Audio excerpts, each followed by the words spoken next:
네, 오늘은 베드로전서 3장 8절에서 12절 말씀을 중심으로 영적 성숙의 척도라는 제목으로 하나님의 말씀 함께 나누도록 하겠습니다. 자, 우리 그리스도인들은요, 정말 구원을 받은 진짜 그리스도인이라면 마땅히 걸어야 할 길이 있습니다. 그것은 바로 성숙을 향한 길입니다. 자, 우리 그리스도인들의 신앙은요, 오늘 성장하지 않으면 내일 퇴보할 수밖에 없습니다. 10년 전에 20년 전에 받았던 은혜로 내일을 살아갈 수 없다라는 말이죠. 자, 그렇다면 한번 여러분 스스로에게 질문을 해보셨으면 좋겠어요. 여러분의 신앙은요, 구원받은 이후로부터 얼마나 성장하셨습니까? 혹 성장하지 못했다면, 그렇다면 지금 우리의 신앙은요, 매우 심각한 문제 가운데 있는 것입니다. 자, 성경에는 많은 경고의 메시지가 있죠. 그 중에서도 심각한 경고의 메시지로 불려지는, 경고문이라 불려지는 히브리서 5장 12절에서는 우리에게 이렇게 말씀합니다. 때가 오래되었으므로 너희가 마땅히 선생이 되었을 터인데 너희가 다시 하나님의 말씀의 초보에 대하여 누구에게서 가르침을 받아야 할 처지이니 단단한 음식은 못 먹고 젖이나 먹어야 할 자가 되었도다. 자, 이 말씀을 쉽게 풀이하면 너희의 턱수염은 자랄 만큼이나 자랐는데 왜 여전히 젖병만 물고 있느냐, 이런 뜻과 같습니다. 신앙이 성숙하지 못한 그 성도들을 향하여 책망하시는 말씀이죠. 안타깝게도 오늘날 교회 안에서는요, 이러한 사람이 너무나도 많다는 것입니다. 오랜 시간 다녔지만 신앙이 자라지 못하는 사람들. 더 심각한 문제는 그들 대부분이 자기가 미성숙한 아이와 같다라는 것을 모른다는 거예요. 분명히 미성숙한 아이인데 자신은 성숙하다, 나는 신앙에 있어서 어른이다 라고 착각을 하더라는 것입니다. 또 어떤 사람들은요, 성경에 대한 지식을 성숙으로 착각하고 교회를 다니시는 분도 계셔요. 또 교회의 직분과 봉사 정도를 자신이 성숙한 그리스도인이라고 생각을 합니다. 내가 오랫동안 성가대에서 봉사하고 또 교사로 섬겼는데 이제 나도 성숙한 그리스도인이겠지, 이렇게 생각을 하더라는 것입니다. 자, 물론 봉사는 귀한 것이고 신앙이 성숙한 사람은 봉사를 합니다. 하지만 봉사를 한다고 해서 성숙한 그리스도인이라는 것은 아니다는 의미죠. 자, 만일 그렇게 생각했다면 왜 주님이 그렇게 바리새인들을 혹독하게 책망하셨는지 여러분이 한번 생각을 해보셔야 됩니다. 바리새인들은요, 그의 삶과 그의 모든 행동이 신앙이었고 봉사였습니다. 하지만 하나님의 눈으로 볼 때 그들의 신앙은요, 자라지 않는 병든 자들과 같다는 것입니다. 그리고 우리가 성숙에 대하여 가장 착각하는 것이 한 가지가 있는데, 그것은 뭐냐면요, 자신이 이룬 성공과 업적을 자신의 신앙으로 생각을 한다는 거죠. 목회자를 예로 들면 교회를 확장하고 많은 사람들을 모으면 그것이 성공이라고 생각합니다. 신앙의 성숙이라고 생각을 한다는 거죠. 성도님들도 마찬가지입니다. 성도님들 같은 경우에는 장로나 안수집사님이나 권사가 돼서 어떤 것에 성공하면, 또 세상적인 일에 성공하면 그것이 나의 신앙의 성숙이다 생각하는 경우가 많더라는 것입니다. 자, 그러나 이 또한 분명 잘못된 생각입니다. 정말 무서운 이야기지만 전혀 성숙하지 않아도 여러분 목회를 성공할 수 있어요. 교회에도 부흥이 될 수 있습니다. 신앙이 없어도 교회의 직분자가 되거나 여러 분야에 또 여러분의 일에서 성공할 수가 있어요. 이게 어떻게 가능할 수 있을까요? 성경이 말하는 성숙과는 다른 성장을 추구했기 때문입니다. 성숙이 아니라 양적인 부흥을 추구했던 것이죠. 우리는 신앙의 성숙이 무엇인지를 모르고 그동안 성숙해지기를 원했다는 그것에 대한 반증일 수도 있습니다. 자, 오늘 본문에서 베드로 사도는요, 성숙을 점검할 수 있는 5가지 내용을 소개합니다. 한마디로 표현하면 영적 성숙을 위한 척도 5가지인데요. 저와 여러분 모두가 하나님 앞에서 이 5가지 영적 성숙을 위한 척도를 잘 점검하셔서 한번 여러분의 신앙생활에 있어서 정말 전진을 도모하셨으면 좋겠어요. 퇴보하는 것이 아니라 여러분이 정말 성숙하셨으면 좋겠습니다. 저는 이 성숙을 얘기할 때마다 계속 박성숙 기사님이 생각나서 그래서 이렇게 볼 때마다 좀 웃겨가지고 네, 그렇지만 네, 우리 성숙한 지사님이 될 수 있기를 주님을 축복합니다. 자, 그렇다면 우리의 영적인 성숙을 위하여서 우리가 점검해야 하는 이 신앙 성숙을 위한 첫 번째 척도는 뭘까 살펴보면요, 하나됨이라는 거예요. 성숙한 사람은 하나 될 수 있어야 됩니다. 자, 8절 상반절 말씀 보세요. 마지막으로 말하노니 너희가 다 마음을 같이하여. 자, 성경은요, 너희가 마음을 같이 해야 된대요. 즉 하나가 되어야 한다고 우리에게 말씀합니다. 자, 성경에서 말하는 하나됨은 결코 획일화가 되라는 그런 말씀이 아니에요. 하지만 우리나라 사람들은 특히나 하나됨을 말할 때 획일화를 생각하는 경우가 굉장히 많이 있습니다. 자, 심리학 용어 중에 집단 무의식이라는 것이 있어요. 누군가가 특별히 가르쳐 주지 않았는데도 대한민국 국민이라면 가지고 있는 그 무언가의 공통의식을 집단 무의식이라고 합니다. 그런데 이 대한민국 사람들이 다른 나라에 비해서 이 집단 무의식이 특히 강하다는 거죠. 자, 이게 왜 그런지를 살펴보고 분석해 보면 문화적으로 우리가 획일화된 그 하나됨을 떠올리기 쉬운 환경 속에서 우리가 자랐다는 것이죠. 자, 예를 들면 학창 시절에 우리는 다 같이 뭘 입어요? 교복을 입잖아요. 그리고 뭘 똑같이 관리합니까? 머리 길이를 똑같이 기르고 우리는 수업을 듣잖아요. 또 가정에서는 대부분 유교적인 문화의 배경에서 우리가 성장하기 때문에 획일적인 하나됨을 생각하더라는 것입니다. 자, 하지만 성경이 말하는 하나됨은요, 획일적인 하나됨이 아니라 다양성 속에서의 하나됨이라는 거죠. 그래서 사실은요, 이게 더 어렵습니다. 한번 생각해 보세요. 우리가 모두가 똑같다면 하나 되는 게 쉬워요, 어려워요? 쉽겠죠. 생각을 맞출 필요도 없고 다름을 인정할 필요도 없습니다. 똑같기 때문에 쉬워요. 하지만 성경이 말하는 이 하나됨은요, 다양성 속에서 우리가 하나가 되어야 하기 때문에 너무나도 생각해야 될 것이 많다는 것입니다. 한 교회를 다니더라도 어떠한 사건과 상황을 바라보는 우리의 견해가 다 다를 수가 있죠.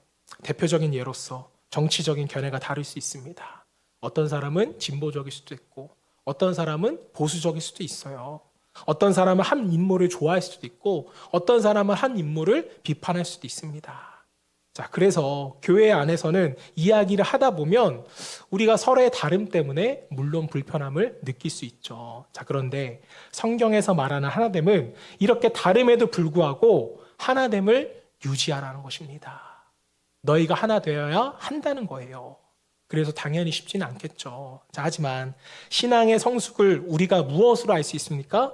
자신과 다르더라도 하나됨을 유지할 수 있는 그 능력에서 우리의 신앙의 성숙을 알 수 있다는 거죠. 자, 그래서 저는 우리가 다양성 속에서 하나됨을 유지하려면 가장 중요한 것은 뭐냐? 여러분이 본질과 비본질을 잘 구별할 수 있어야 됩니다.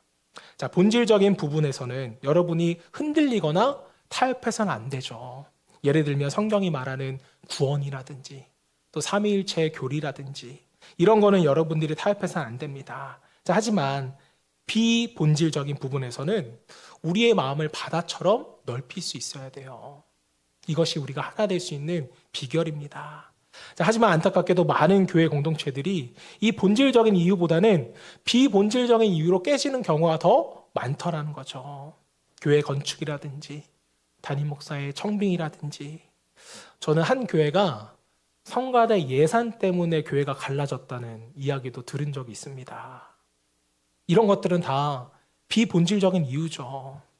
이런 이유로 교회가 갈라진다는 것은 결코 말이 안 됩니다.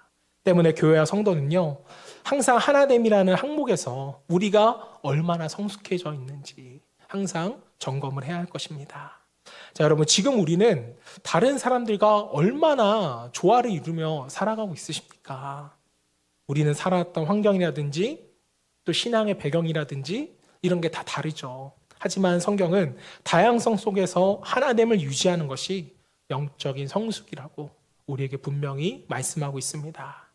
요한복음 17장 11절 말씀 우리 함께 읽어볼까요? 시작. 나는 세상에 더 있지 아니하오나.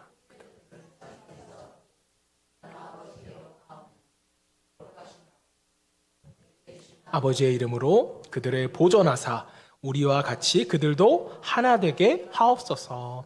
이 말씀은요, 예수님께서 이 땅에 계셨을 때 마지막으로 하신 기도의 내용이었습니다. 그런데 예수님께서 무엇을 위하여 기도하셨어요? 하나됨을 위하여서 기도하셨잖아요. 그만큼 교회 공동체 하나됨은요, 우리의 신앙의 성숙에 있어서 매우 중요한 예수님의 바람이고 우리가 이루어야 할 사명이라는 것입니다. 자, 혹시나 여러분의 편견과 또 옹졸함 때문에 하나됨을 깨트린 적이 있으신가요?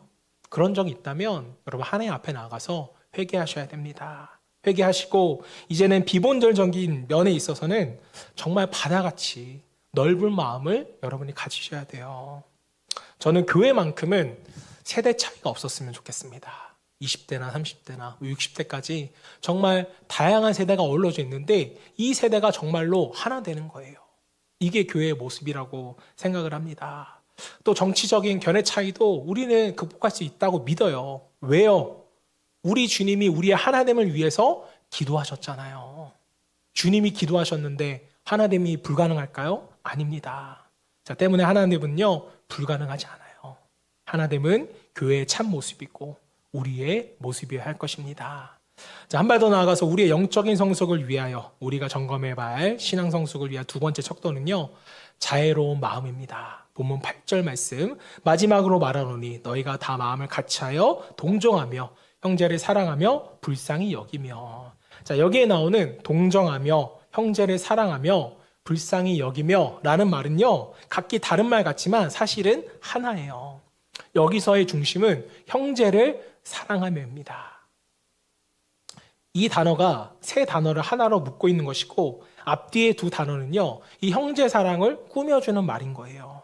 자, 그래서 바꿔서 질문을 해보면 내가 어려운 일을 당했을 때 진정으로 함께 기도해줄 친구가 당신에게는 몇 명 있습니까? 이것이 여러분의 영적인 성숙의 척도라는 거예요. 여러분들이 정말 수십 년간 신앙생활을 했지만 참된 믿음의 친구가 없다면 안타깝게도 여러분이 영적으로 성숙했다고 말하기는 어렵습니다.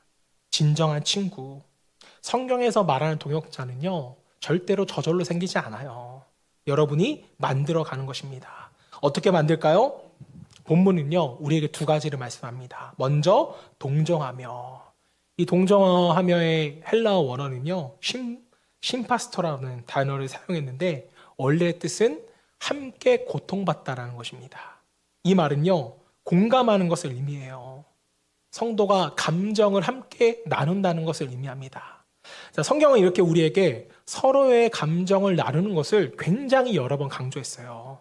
바울도 이것을 명령한 적이 있습니다. 로마서 12장 15절 말씀, 즐거워하는 자들과 함께 즐거워하고 우는 자들과 함께 울라.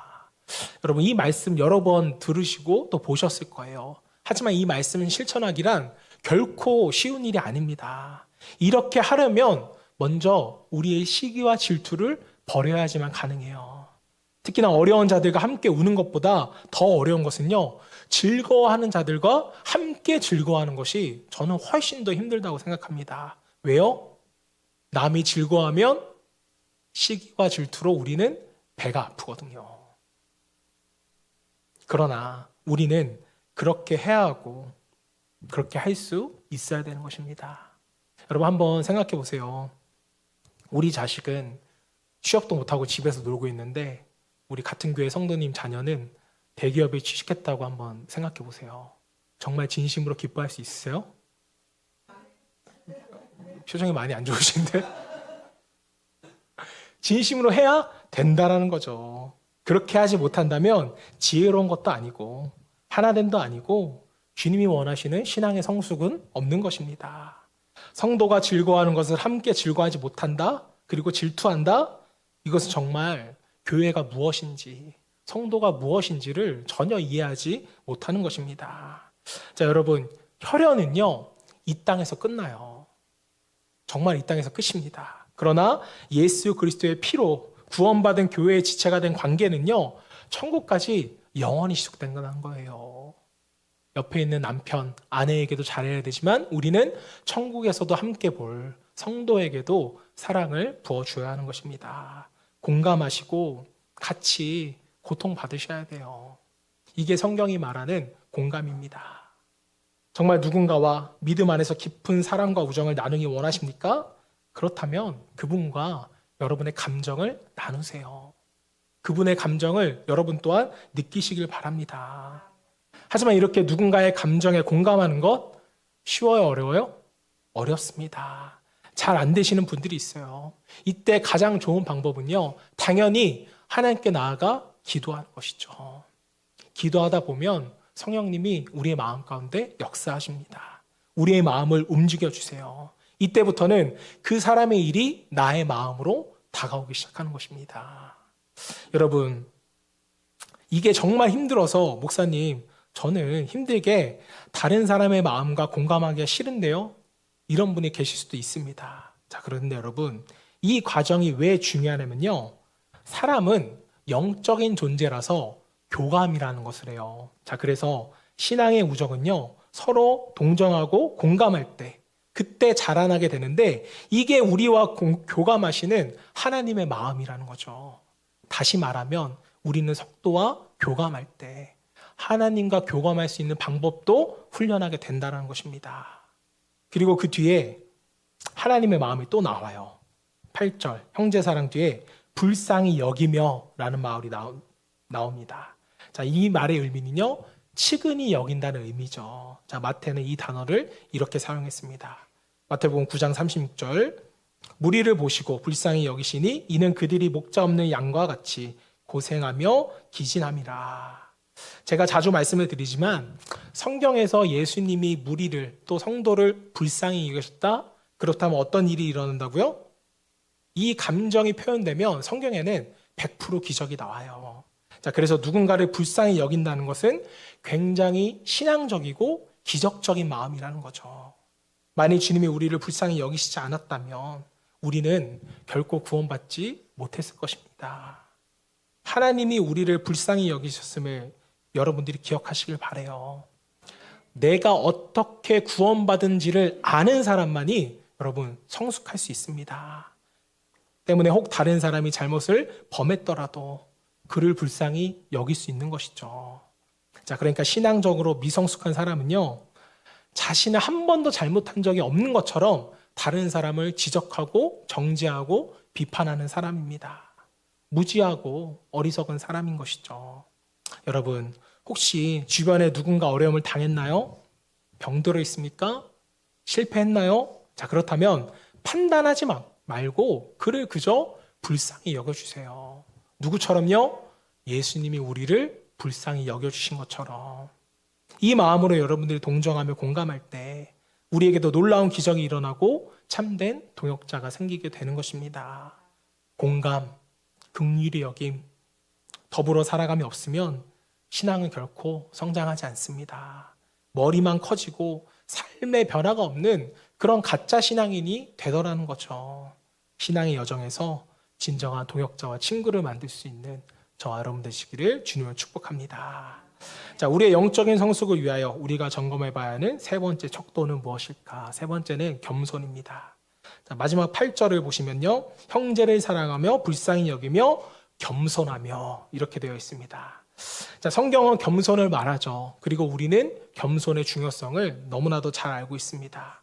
자, 하나님은 겸손한 자를 높이시고 교만한 자를 낮춘다는 사실도 우리는 잘 알고 있어요. 자, 그런데 교회 안팎으로 살펴보면 겸손한 사람을 찾기가 쉬워요, 어려워요? 어렵다는 거죠. 우스갯소리지만 농담만 진담반으로 목사님들 모임에 가도 자기 자랑을 하시는 분들은 처음부터 끝까지 자기 자랑만 하시더라고요. 왜 그럴까요? 그만큼 겸손하기가 어렵다는 거예요. 심지어 목사에게조차도. 겸손은 여러분 겸양이나 체면이 아니에요. 뒤에서 조용히 따르는 내성적인 성향도 겸손이라 말하지 않습니다. 자, 겸손을 쉽게 표현하면 하나님 앞에서 나 자신을 낮추는 것이 겸손입니다. 하나님 앞에서 자신의 모습을 대면한 사람은요, 결코 자신을 높일 수가 없다는 것이죠. 죄인인 우리가, 보잘것없는 우리가, 구원에 아무 공로 없는 우리가 어떻게 우리가 하나님 앞에서 우리의 모습을 높일 수가 있겠습니까? 거룩하신 하나님 앞에 나아가 그 밝은 빛 앞에서 자신의 무능하고 추악한 인간의 모습을 마주한 사람은요, 결코 하나님 앞에 자신을 높일 수 없는 것입니다. 자, 목회자로서 말씀을 전하고 또 대화를 하다 보면 가끔 이런 생각이 들어요. 이분은 정말 어떤 말씀과 겉면에도 변화되지 않겠구나. 이러한 분들이 가끔 있습니다. 여러분, 영어 단어 중에 teachability라는 단어가 있어요. 이 단어는요, 가르침을 잘 받아들인다는 의미를 지닌 단어인데 학습 능력이라고 말합니다. 저는 그리스도인들이 겸손해지기 위해서는 이 teachability의 자세가 정말 필요하다고 믿어요. 자, 왜냐하면 이것이 잠언에 나오는 지혜로운 자의 특징이기 때문에 그렇습니다. 자, 잠언에서 말하는 참으로 지혜로운 자의 특징은요, 가르침을 잘 받아들이는 사람이에요. 다시 말하면 경청하는 사람을 의미합니다. 자, 그리고 이 단어에 반대되는 것은요, 저는 강팍한 마음이라 생각을 해요. 강팍한 마음. 구약 성경을 보시면 하나님께서 이 애굽의 바로 왕이나 이스라엘 백성들을 심판하실 때 그들의 마음에 대해서 설명할 때 이 말씀을 자주 쓰셨어요. 그들의 목이 곱고 마음이 단단하였다. 이 말씀이 성경에 굉장히 많이 나옵니다. 여러 번 나오는데 이게 하나님의 말씀을 듣지 않는 자의 강팍한 마음이라는 거죠. 자, 마음이 강팍한 사람은요, 누구의 가르침도 듣지 않아요. 왜 그럴까요? 내가 최고거든요. 내가 하는 말이 다 맞거든요. 그래서 교만한 사람이 겸손하기가 힘든 것이고 겸손하지 못한 사람은 교만한 사람일 확률이 굉장히 높은 것입니다. 자, 여러분, 예수님께서 이 땅에 오셨을 때 어떠한 왕으로 오셨어요? 겸손의 왕으로 이 땅에 오셨잖아요. 예수님이 겸손의 왕이셨다면 우리는 뭐 정도 돼야 할까요? 겸손의 왕자나 겸손의 공주 정도는 우리가 되어야 하지 않을까요? 겸손한 사람은 설득을 잘 당하는 사람인데, 극단적으로 말씀을 드리면 저는 설득이 잘 되어서 심지어 여러분이 사기를 당할지라도 강팍한 마음을 갖는 것보다는 여러분들이 설득당하는 마음이 있는 게 저는 훨씬 더 유익하다고 생각합니다. 이 시대는요, 딱딱하게 굳은 마음을 가진 사람이 너무나도 많아요. 이는 자신을 지나치게 의지하는 잘못된 마음이고 겸손과는 거리가 먼 영적인 아이들이라고 생각을 합니다. 하나님 앞에서 우리의 마음을 낮추고 겸손한 사람으로서 영적인 성장을 이룰 수 있는 저와 여러분 되시기를 주님으로 축복합니다. 자, 우리는 영적인 성숙을 위하여 우리가 점검해야 할 네 번째 영적 척도는요, 선행입니다. 네, 오늘 5번까지 하느라 마음이 급한데, 자, 9절과 11절 말씀 한번 같이 읽어볼게요. 시작. 악을 악으로, 욕을 욕으로 갚지 말고 도리어 복을 빌라. 이는 복을 이어받게 하려 하심이라. 11절 말씀. 악에서 떠나 선을 행하고 화평을 구하며 그것을 따르라. 자, 말씀을 보시면 누군가 나에게 욕을 하면 같이 욕을 하지 말고 뭘 하래요? 축복을 빌어주래요. 이게 성숙한 신앙인의 모습인데, 다시 말하면 안갚음이나 보복을 하지 말라는 것입니다. 자, 사도 베드로는요, 우리에게 매번 선행을 강조했어요. 자, 그런데 저는 지금까지 나눈 4가지 중에 이게 가장 현실적으로 가장 어렵지 않을까 말씀을 준비하면서 좀 생각을 해봤습니다. 여러분들이라면 누군가 나에게 욕을 했는데 그 사람에게 욕이 아니라 축복해 주실 자신이 있으세요? 하나도 없는 것 같아요. 지금 보시면 욕을 하면 같이 욕을 했지 나는 축복해 줄 자신이 없습니다 라는 표정인데, 자, 지금 우리가 살아가는 이 세상의 원리를 보면요, 보복의 원리예요. 보복의 원리. 역사를 보아도 현실의 사회를 봐도 권력이 바뀌면 가장 먼저 하는 게 무엇입니까? 보복이죠. 보복. 이것이 반복되지 않을 때가 한 번도 없었던 것 같아요. 세상의 원리는 나쁜 의미로서 되갚아주는 것입니다. 아니에요. 되갚아주는 것이 아니라 2배로 갚아주는 게 세상의 원리인 것 같아요. 제가 얼마 전에 정말 깜짝 놀란 적이 있습니다. 실제로 제가 들은 건데, 어떤 할머니가 초등학생 저학년 아이를 교육하는데 학교에서 괴롭힘을 당하거나 혹시 누가 때리면 할머니가 책임질 테니까 그 아이를 물어뜯으라는 거예요. 물어뜯으라는 겁니다. 그런데 여러분, 이런 교육을 받은 아이들이 한두 명이 아니라는 거죠. 어른들만 아니라 아이들도 어렸을 때부터 복수의 원리를 배운다는 것입니다. 저는 감사한 게 어렸을 때 저희 어머니가 저한테 교육하셨던 게 누가 너를 때리면 맞아주라는 거예요. 그 이야기를 저는 항상 들으면서 정말 자랐습니다. 지금도 기억나요. 근데 다행인 것은 누가 저를 한 번도 때리지 않았어요. 초등학교 1학년 때부터 중학교 때까지 제가 반에서 항상 제일 컸기 때문에 누군가 저를 때려본 적은 없지만 어머니는 항상 누군가 때리면 맞아줘라. 싸우지 말아라. 이 이야기를 저는 항상 듣고 자랐던 것 같습니다. 하지만 교회에서도 복수의 원리는 동일하게 적용이 되죠. 자신이 받은 상처를 상처 안 받은 것처럼 꽁꽁 숨겨놨다가 기회를 노려서 상대방을 공격하는 일들이 많이 일어납니다. 예를 들어서 이제 투표랑 이제 뭐 안수사님이나 장로님을 뽑을 때 투표하는 교회가 있잖아요. 그때 되면은 꽁꽁 숨겨놨다가 나의 마음을 드러내는 거예요. 착하지 않습니다. 여러분, 성숙하지 못한 거예요. 하나님의 나라를 안중에도 두지 않는 우리의 무지함입니다. 되갚아만 줄 수 있다면 교회는 어떻게 되더라도 상관하지 않는 거예요. 공동체가 깨져도 상관없습니다. 왜요? 나의 마음만 풀어지면 되니까. 나는 다른 교회 가면 그만이니까. 베드로 사도는 이런 인간의 왜곡된 본성을 알았기 때문에 우리에게 이러한 권면을 지금 하고 있는 것입니다. 욕을 욕으로 갚지 말고 도리어 복을 빌어줘라.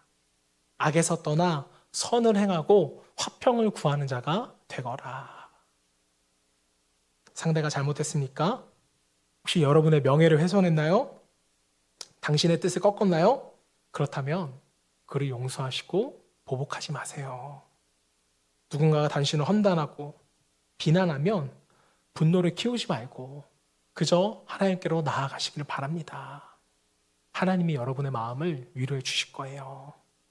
하나님의 명령은 도리어 그를 용서하고 축복하라고 우리에게 말씀합니다.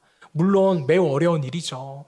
우리의 연약한 성품으로는 이것이 불가능해 보입니다. 하지만 어떻게 하면 이것이 가능할까? 기도로 나아가셔야죠. 다른 방법은 없어요. 우리가 지난주에 말씀을 나눴잖아요. 남편이 좋아서 그가 옳아서 그에게 순종하는 말씀이 아니었습니다. 하나님에 대한 나의 책임을 다할 뿐이죠.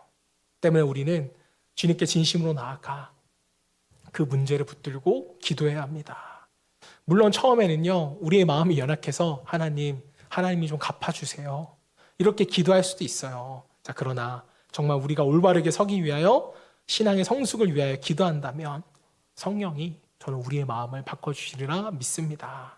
더 나아가 나중에는 오히려 그 사람을 축복할 수 있게 될 거예요. 축복하는 자가 복이 있는 사람입니다.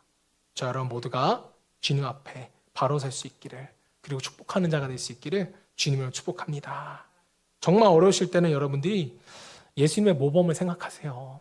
나를 위하여서. 예수님이 가상칠환의 첫 번째 말씀이 뭐예요? 저들을 사하여 주시옵소서. 나를 저주하고 나의 욕했던 사람에게 복수하는 것이 아니라 저들의 죄를 용서해달라고 말씀하셨던 그 예수님을 여러분이 생각할 수 있기를 소망합니다. 자, 마지막으로 우리의 영적인 성숙을 알 수 있는 척도 다섯 번째는요, 혀를 다스림입니다. 10절 말씀 우리 함께 읽어볼까요? 시작. 그러므로 생명을 사랑하고 좋은 날 보기를 원하는 자는 혀를 금하여 악한 말에 그치며 그 입술로 거짓을 말하지 말고. 자, 이 말은요, 수군거림을 삼가하고 다른 사람의 비밀을 흘리지 않으며 확실하지 않은 정보는 말해라 말하지 말라? 말하지 말라는 거예요. 여러분들이 생명을 귀하게 여기고 또 자녀와 주위 사람들이 좋은 날을 보기 원한다면 정말 저는 우리의 혀를 잘 다스려야 된다고 믿습니다. 교회 공동체와 가정을 포함해서 여러분들이 속한 모든 공동체는요, 주먹으로 깨지지 않아요. 뭘로 깨져요? 우리의 혀로, 말로 깨진다는 것을 우리는 기억해야 합니다. 공동체 안에서는요, 여러분, 정말 확실하지 않은 말은 전하면 안 돼요. 사탄이 이런 우리의 연약함을 굉장히 쉽게 노리고 공격을 합니다. 또 추측을 사실처럼 말해서도 안 됩니다. 자, 이것이 특정한 가정이나 개인에 대한 것이라면 여러분이 더욱더 조심하셔야죠. 의지적으로 이런 약한 습관은 여러분이 끊어질 수 있어야 됩니다. 여러분 잘 들으세요. 우리가 성숙한 그리스도인이라면 말을 할 때는요, 사실이냐 거짓이냐 이것보다 우리에게 더 중요한 것이 있습니다. 영적으로 성숙한 사람들은 내가 어떤 말을 했을 때 나의 말이 그 사람과 믿음의 공동체에 선인가 악인가 득인가 실인가 이것을 먼저 생각합니다. 아무리 사실을 해도 공동체와 당사자에게 악영향을 끼친다면 우리는 신중해야 돼요. 말을 삼가할 수 있어야 됩니다. 이것이 여러분 불법과 부정을 눈 감아 주라는 말이 아니에요. 성경은 혀에 불과 같은 파괴력이 있어서 온 집안을 다 태운다고 말씀하였습니다.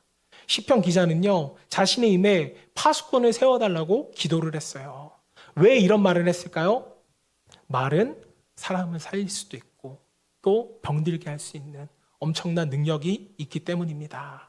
자, 그래서 우리는요, 진실을 말할 때도 신중하셔야 돼요. 혀를 다스리는 능력 또한 영적 성숙의 척도입니다. 저는 저 여러분 모두가 혀를 잘 다스리셔서 생명을 오히려 살리고 함께 좋은 날을 볼 수 있기를 주님의 이름으로 축복합니다. 이제 말씀을 제가 정리하도록 하겠습니다. 오늘 우리가 살펴본 5가지 신앙의 척도를 여러분의 신앙에 한번 가져다 대보세요. 하나됨, 자애로운 마음, 겸손, 선행, 혀를 다스림이라는 이 5가지 항목을 두고 잠잠히 하나님 앞에서 여러분을 살펴볼 수 있기를 바랍니다. 특별히 이 5가지 항목 가운데 부족함이 있다면 그것을 두고 우리는 반드시 기도할 수 있어야 돼요. 믿음의 공동체와 친구들 또 가족들과 함께 여러분의 자신의 연약함을 시인하면서 함께 우리는 기도할 수 있어야 됩니다. 오늘부터 우리가 이제 다시 셀 모임을 시작하게 되는데요. 셀 모임은 한 주간 있었던 여러분들의 시시콜콜한 일들을 나누는 그런 자리가 아니에요. 무엇보다 영적인 자리가 되어야 합니다. 나는 한 주간 동안 영적인 것이 아무것도 없었는데, 자, 그럼 본인이 어린아이의 신앙이라는 것을 알아야죠. 그리고 신앙의 성숙을 위해서, 성장하기 위해서 함께 나누고 더욱 중보하셔야 됩니다. 또 반대로 나는 영적이다 자랑하시면 안 돼요. 또 불평해서도 안 됩니다. 왜 우리 교회는 사랑이 없는 거지? 왜 나에게 아무런 관심이 없지? 이런 질문을 하기 전에 나는 진심으로 성도를 사랑했는가? 저 성도님께 나는 얼마나 많은 관심을 가졌는가? 한 주간 그를 위해서 나는 1분이라도 기도를 했는가? 이것을 여러분들이 먼저 생각해 보셔야 됩니다. 왜요? 주님은 우리가 신앙생활과 또 성숙해지기를 바라시면서 교회 공동체로서 우리를 부르셨기 때문인 것입니다. 늘 말씀드리지만 구원은요, 개인적인 거예요. 개인의 사건입니다. 자, 하지만 신앙생활은 공동체로서 할 수 있게끔 하나님이 우리를 부르시고 한 공동체를 이루어 주셨다는 것을 저와 여러분 모두가 기억하셔서 나 혼자서는 신앙이 성숙해질 수 없습니다. 일지적으로 여러분이 모임을 가지시면서 서로에게 관심을 보여주셔야 돼요. 저는 하나님께서 성숙한 우리 빗소교회 성도님들을 통하여 무너져가는 한국교회와 이 사회를 저는 다시 세우실 것이라고 믿습니다. 저 여러분 모두가 그리고 우리 빗소교회가 이 하나님의 귀한 사역에 동참할 수 있기를 주님의 이름으로 축원합니다.